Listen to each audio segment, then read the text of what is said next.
Praise the lord. హల్లెలూయా. దేవుని నామమునకు స్తోత్రాలు. మీ అందరికీ నా వందనాలు తెలియజేస్తున్నాను. ఈ దినం కొరకు దేవుడు సిద్ధపరిచినటువంటి మాటలు. ప్రియ సహోదరి సహోదరుడా,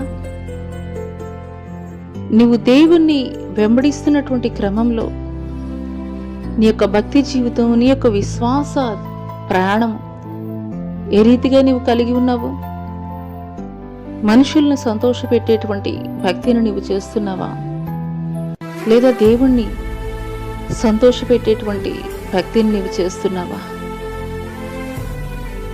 అయితే ఈ మాటలు దేవుడు నీ కొరకే మాట్లాడుతున్నారు. మరునాడు వారు బేతనియా నుండి వెళ్ళుచుండగా ఆయన ఆకలి కొని ఆకులు గల ఒక అంజూరపు చెట్టును దూరం నుండి చూచి దాని మీద ఏమైనా దొరుకునేమో అని వచ్చెను. దాని యొద్దకు వచ్చి చూడగా ఆకులు తప్ప మరేమీ కనబడలేదు.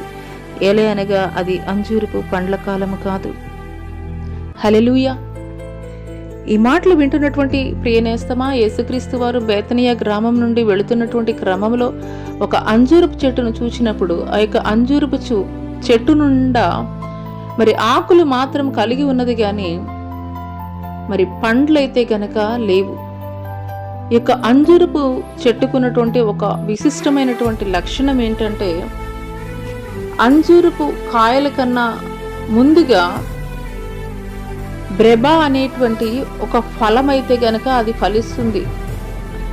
ఆ ఫలం ముందుగా వచ్చినప్పుడే ఆ చెట్టుకి ఈ యొక్క అంజూరపు చెట్లు కాయలు మరి ఫలింపచేసేదిగా ఉంటుంది.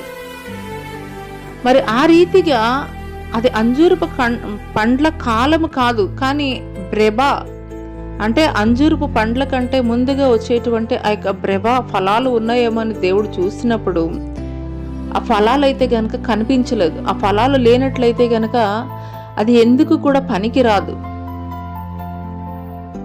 అదే రీతిగా దేవాది దేవుడు ఈ మాటలు వింటున్నటువంటి నీతోటి మాట్లాడుతున్నారు.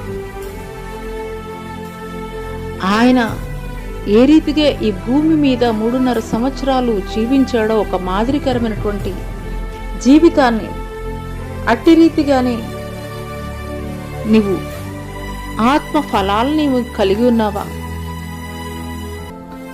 లేదా ఆ యొక్క అంజూరపు చెట్టు ఏ రీతిగా ఉన్నదో అదే రీతిగా నీవు ఉంటున్నావా? ఆయన ఆకలి కొని ఉన్నాడు అని లేఖనంలో తెలియజేయబడుతుంది. ఆయన ఆకలి ఏమిటి అనంటే, ఒకానొక సందర్భంలో దేవాది దేవుడు మరి ఆ యొక్క సమరయ ప్రాంతానికి వచ్చినటువంటి క్రమంలో మరి ఆయన శిష్యులైతే గనక భోజనం తేవడానికి గ్రామంలోనికి వెళ్ళి ఉంటారు.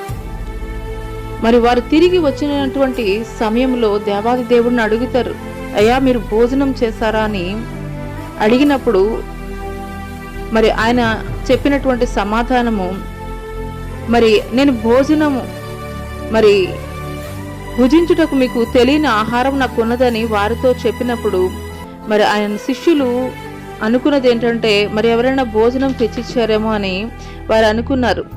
కానీ దేవుడైతే కనుక వారి ఆలోచన చూసినటువంటి దేవుడు వారితోటి మాట్లాడుతున్నారు. నన్ను పంపిన వాని చిత్తము నెరవేర్చుటయు ఆయన పని తుదముట్టించుటయు నాకు ఆహారమై ఉన్నదని. హల్లెలూయా. ఈ మాటలు దేవుడు నా కొరికే మాట్లాడుతున్నారని నీవు పరిపూర్ణమైనటువంటి విశ్వాసాన్ని నీవు కలిగి ఉన్నట్లయితే ఆయన ఆకలి ఏమిటో దేవాది దేవుడు తెలియజేస్తాడు కదా. ఇక సమరయ స్త్రీని దర్శించినటువంటి సమయంలో తండ్రి యొక్క చిత్తాన్ని నెరవేర్చడమే, ఆయన యొక్క పనిని తుదముట్టించడమే అని దేవాది దేవుడు తెలియజేస్తున్నాడు. దేవుణ్ణి వెంబడిస్తున్నటువంటి నీవు మరి మందిరానికి వెళుతున్నటువంటి నీవు ఆయన ఆకలి ఏమిటనేది ఈ దినం తెలియజేస్తాడు. ఆయన చిత్తాన్ని నెరవేర్చడమే. ఆయన చిత్తాన్ని నెరవేర్చేటువంటి దిశలో నీ యొక్క జీవితాన్ని నీవు కొనసాగిస్తున్నావా?